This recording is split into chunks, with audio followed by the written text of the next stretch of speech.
Баршаңызға қайырлы күн, менің оқырмандарым, менің каналыма қош келдіңіздер. Менің каналыма тіркеліп, қоңырауша белгісін баса кетіңіздер. Сіздермен Динара зебра құймағының жасалу жолын көрсететін боламын. Және де видеомды соңына дейін көруді өтінемін.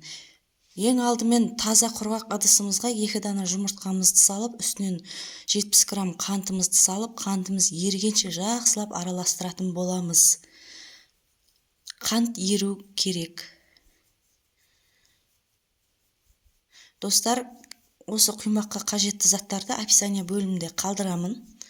Егер менің видеом ұнаса, достарыңызбен бөлісе отырыңыздар.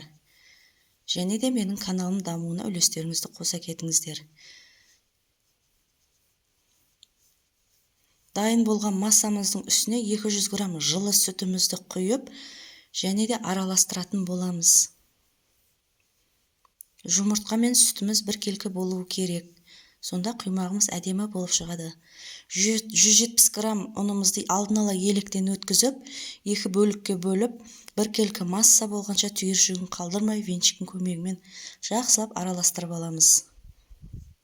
Және де қайнап тұрған суымызға жарты шай қасық соданы салып алдын ала дайындап аламыз. 200 грамм қайнаған су жетеді. Мінекей менің массам біркелкі болды. Түйіршігін қалдырмай, үстінен қайнап тұрған суды құйдым. Жұмсақ әрі балғын құймақтар шығатын болады.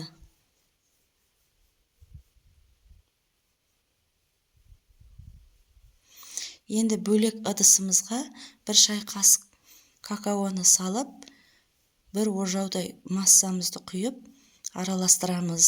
Венчиктің көмегімен араластырған жөн. Сонда какаоның түйіршігі қалмайтын болады. Қызып тұрған табамызға осындай кондитерский магазинде сататын мешоктың басын кішкене кесіп, ішіне қоңыр массамызды құйып, қалауларыңызша